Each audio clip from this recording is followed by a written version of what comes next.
पोह्यांपासून तुम्ही भरपूर वेगवेगळ्या रेसिपीज पाहिल्या असतील, पण एकदा ही रेसिपी करून पहा. खात्रीने सांगतेय, आठवड्यातून 3-4 वेळा तरी नक्कीच कराल. करायला अतिशय सोपी आहे आणि भरपूर अशी पोटभरीची आहे, खूप जास्त चविष्ट आहे. मुलांच्या टिफिनसाठी करू शकता किंवा नाश्त्यासाठी करू शकता.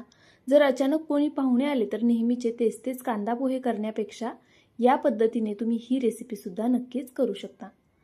तर पहा, त्यासाठी काय करायचे आपल्याला, जितक्या प्रमाणात तुम्हाला ही रेसिपी करायची आहे ना, तितक्या प्रमाणामध्ये इथे पोहे घ्यायचे आहेत. आता इथे ही रेसिपी मी 2 जणांसाठी करते, तर त्यासाठी मी एवढे पोहे घेतलेले आहेत. यामध्ये आपण पाणी घालून घेऊया आणि हे पोहे छान असे अगदी स्वच्छ धुवून घेऊया. पोह्यांवरती बऱ्यापैकी डस्ट असते, त्यामुळे पोहे 2 ते 3 पाण्याने छान धुवून घ्यायचे. आपण इतर वेळेस कांदा पोहे करताना पहा, चोळून वगैरे धुवू शकत नाही, कारण मग पोहे मोडू शकतात.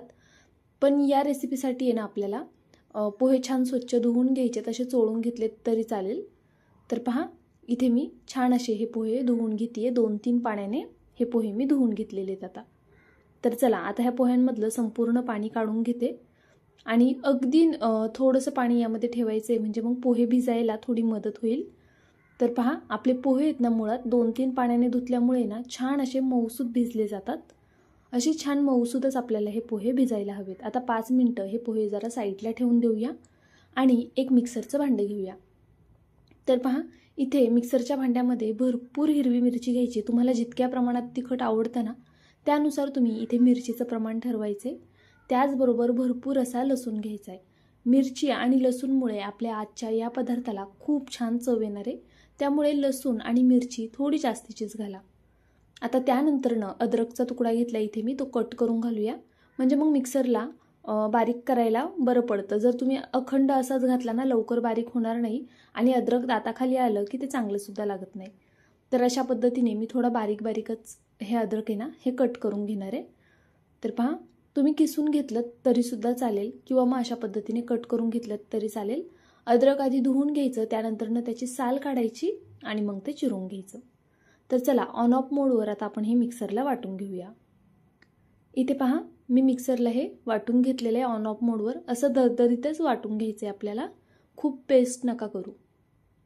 हे वाटेपर्यंत आपले पोहेसुद्धा छान असे भिजले गेलेले आहेत. आता आपण हाताने अशा पद्धतीने हे पोहे मॅश करून घेऊया. पहा, अगदी अशा पद्धतीने आपल्याला हे पोहे मॅश करून घ्यायचे. छान असे हे मॅश होतात ते. जर तुम्हाला वाटलं की थोडंसं यामध्ये पाण्याची गरज आहे, तर तुम्ही अगदी नॉर्मल पाणी पोह्यांमध्ये घालू शकता. पोहे छान मऊसूत असे भिजले पाहिजे नाहीत. आता इथे मी बटाटा घेतला आहे. आपल्याला बटाटा किसून घालायचा आहे यामध्ये. बटाट्यामुळे या पोह्याला बाइंडिंग छान येईल आणि आपला होणारा पदार्थ खूप जास्त चविष्ट आणि छान लागेल. तर पहा, इथे मी उकडलेले 2 बटाटे घालणार आहे. थोडी मोठी साईज होती बटाट्यांची. जर लहान असतील तर 3-4 तुम्ही घेऊ शकता. पण बटाटा थोडा व्यवस्थितच घालायचा आहे, म्हणजे मग आपला जो पदार्थ आहे ना होणारा, त्याला मस्त अशी बाइंडिंग येते आणि चवीलासुद्धा बटाट्यामुळे हा पदार्थ खायला खूप छान लागतो. सकाळच्या घाईमध्ये अगदी झटपट होणारी रेसिपी आहे. जर बटाटा उकडून ठेवला असेल ना तुम्ही आधीच, तर मग बाकी प्रोसेसला फारशी वेळ लागत नाही. तर पहा, आता हे भांडं थोडं लहान आहे, तर मी याला मोठ्या भांड्यामध्ये शिफ्ट करते. तर इथे मी हे संपूर्ण असं मोठ्या भांड्यामध्ये काढून घेतले. आता यामध्ये आपण जी वाटून ठेवलेली मिरची, लसूण आणि अद्रक होतं ना, ते घालून घेऊया. तुम्ही हवं तर वाटताना जिरंसुद्धा घालू शकता. मिरचीच्या ठेच्यामुळे खरं तर ना हा पदार्थ खूप कमाल होतो. तर चला, आता हे संपूर्ण मी यामध्ये घालून घेतलं. त्यानंतरनं भरपूर अशी कट केलेली कोथिंबीर घालायची आपल्याला. सोबतच एक लहान आकाराचा कांदा मी इथे बारीक कट करून घेतला होता, तो घालून घेतला. कांदा खूप जास्त घालायची गरज नाही आहे, पण कोथिंबीर मात्र भरपूर घाला. इतर कोणत्या भाज्या तुम्हाला ॲड करायच्या असतील तर तुम्ही नक्कीच करू शकता. इथे मी 5 वालं एक पावभाजी मसाल्याचं पॅकेट घातलेलं आहे संपूर्ण. पावभाजी मसाल्यामुळे या पदार्थाला खूप छान चव येते. पावभाजी मसाला आवर्जून घाला. आता मीठ घातलं आहे चवीनुसार आणि त्यानंतरनं हे सर्व एकजीव करून घ्यायचे. आता पहा, आपण यामध्ये हिरवी मिरची घातली आहे, तर काहींना हाताची आग वगैरे होते, तर त्यांच्यासाठी दाखवते फक्त की अशा पद्धतीने तुम्ही काट्या चमच्याने हे मिक्स करून घेऊ शकता, पण थोडा वेळ जास्तीचा लागेल. आणि जर तुम्हाला मिरचीचा काही प्रॉब्लेम नसेल किंवा नेहमीची सवय असेल, बहुतेक वेळा हाताची आग होते मिरचीमुळे, काय करायचं, यामध्ये हात घालण्यापूर्वी आहे ना थोडंसं हाताला तेल लावून घ्यायचं आणि अशा पद्धतीने हे छान जसं आपण गव्हाचं पीठ मळतो ना त्या पद्धतीने मळून घ्यायचे. संपूर्ण मसाला मिरची सगळं एकजीव झालं पाहिजे आणि ह्याचा छान असा गोळासुद्धा तयार झाला पाहिजे. त्यामुळे पहा अशा पद्धतीने जसं व्हिडिओ दाखवते ना अगदी त्याच पद्धतीने तुम्हाला सुद्धा हे पीठ मळून घ्यायचंय आणि फारसा वेळ लागत नाही. पीठ मळून झालं की लगेचच स्वच्छ असा साबणाने हात धुवून घ्यायचा, म्हणजे मग हाताची जास्त आग होणार नाही. तर पहा इथे मी अशा पद्धतीने छान मॅश करत करत हे पीठ मळून घेते. तुम्ही हवं तर पावभाजी मॅशरच्या मदतीने सुद्धा ज्यावेळेस आपण काटा चमच्याने मिक्स करतोय ना त्यावेळेस पावभाजी मॅशरच्या मदतीने हे आधी छान मॅश करून घ्या आणि मग मळून घ्या. तर पहा ह्याचा व्यवस्थित असा गोळा तयार झालेला आहे. आता हे पीठ मी भिजण्यासाठी फक्त 2 मिनिटं साईडला ठेवून देते, तोपर्यंत पुढची कृती करून घेऊया. इथे त्याच सेम मिक्सरच्या भांड्यामध्ये मी मिरची घेतलेली आहे. त्यानंतरनं भरपूर अशी कोथिंबीर घेतली. जितका पुदिना आहे ना त्याच्या अर्धी कोथिंबीर घ्यायची. तर पहा जेवढी कोथिंबीर घेतली ना मी त्याच्या डबल पुदिना इथे मी घालून घेणार आहे. तर इथे मी संपूर्ण पुदिना घालून घेतला. त्यानंतर आपण यामध्ये साखर घालूया. पुदिन्याच्या चटणीमध्ये ना न विसरता साखर घालायची, त्यामुळे चटणीला खूप छान चव येते. जवळपास अर्धा चमचा मी इथे साखर घातलेली आहे. सोबत चवीनुसार मीठ घालायचे. मीठ पहा बेतात घाला, कारण ही चटणी वाटल्यानंतर न ह्याची क्वांटिटी खूप कमी होते, त्यामुळे मीठ अगदी बेताने घालायचे. त्यानंतरनं इथे माझ्याकडे आलू भुजिया शेव आहे, तर मी ही घालतीये. तुमच्याकडे आलू भुजिया शेव नसेल तर कोणती साधी शेव असेल ती घातली तरी चालेल, किंवा फुटाण्याची डाळ घातलीत तरी चालेल, किंवा मग कोणत्याही प्रकारची शेव किंवा डाळ नाही घातलीत तरीसुद्धा चालणार आहे. पण यामध्ये लिंबू आणि साखर आवर्जून घाला. तर पहा इथे मी अर्ध्या लिंबाचा रस घालते आता पिळून. असा हातावरती पिळून घातला ना की बिया हातामध्ये राहतात आणि मग बिया खाली ह्याच्यामध्ये पडणार नाहीत चटणीमध्ये. तर चला आता आपण हे गरजेनुसार पाणी घालून वाटून घेऊया. यामध्ये पाणी खूप प्रमाणात घालायचं नाही आहे. आपल्याला ही चटणी अगदी पातळही करायची नाही आहे आणि खूप घट्टही ठेवायची नाही आहे. पहा अगदी परफेक्ट अशी आपली ही चटणी वाटून तयार झालेली आहे. आपण जी शेव घातली आहे ना त्यामुळे याला थोडा दाटसरपणा येतो. तर पहा मस्त अशी चटणी तयार झालेली आहे. अगदी चटपटीत लागते. ह्यामध्ये ना साखरेची चव, लिंबाची चव आणि थोडा झणझणीतपणा असा बॅलन्स झाला पाहिजे. तशी चटणी झाली ना की मग ती चटणी कशासोबतही खायला अप्रतिम लागते. बरं चला आता चटणी जरा वेळ साईडला ठेवून देऊया आणि पुढची कृती करून घेऊया. इथे पहा मी हा बटर पेपर घेतलेला आहे. जर तुमच्याकडे पेपर नसेल ना तर तुम्ही काय नॅपकिन वगैरे घेऊ शकता, कॉटनचा रुमाल घेऊ शकता, त्यावरती ही पुढची प्रोसेस करू शकता. आता इथे मी बटर पेपर घेतला आहे त्यामुळे मी याला तेल लावते. पण जर तुम्ही हे घेत असाल, नॅपकिन वगैरे घेत असाल ना, रुमाल घेत असाल तर तुम्हाला तो ओला करून घ्यायचा आहे. जसे आपण नेहमी धपाटे करतो ना अगदी त्या पद्धतीने आपल्याला ही पुढची प्रोसेस करायची आहे.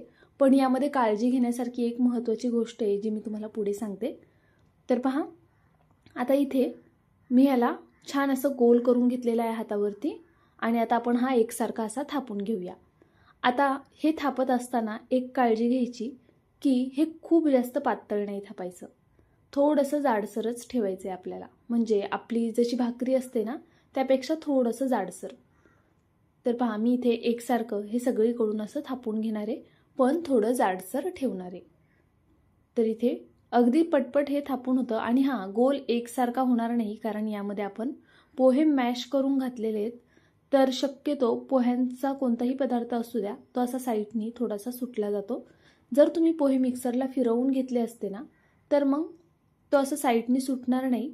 पण आपण अगदी सोप्या पद्धतीने आणि पटपट करायला घेतलेलं आहे हे.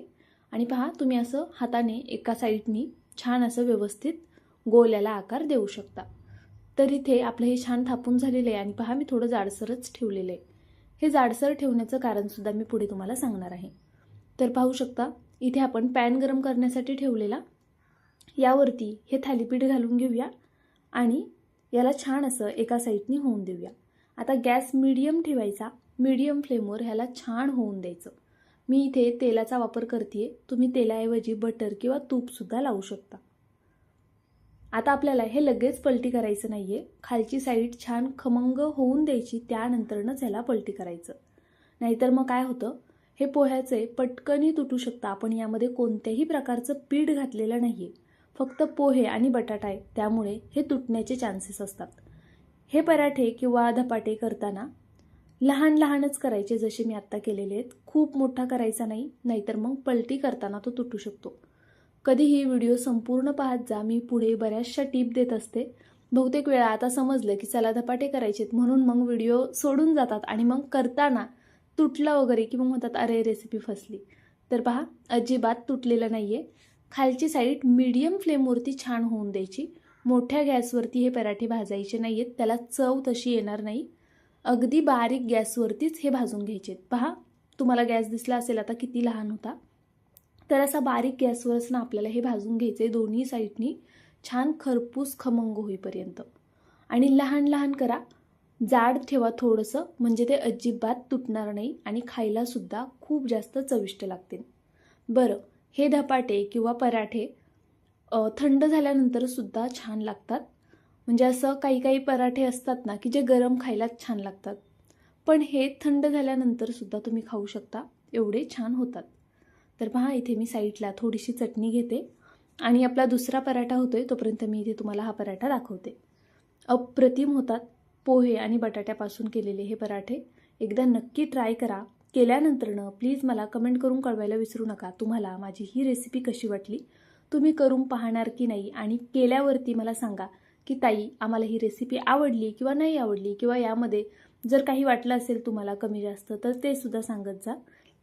तुमचे काही सजेशन असतील ना तर ते सुद्धा मला कमेंट बॉक्समध्ये देत जा. मी सगळ्यांच्या कमेंट वाचत असते, फक्त प्रत्येकाला रिप्लाय करणं पॉसिबल होत नाही. तर पहा, इथे चटणीसोबत आपण हे एन्जॉय करू शकतो, किंवा मग तुम्ही चहासोबत सुद्धा घेऊ शकता, किंवा केचप मेयोनीजसोबत सुद्धा हे खाऊ शकता.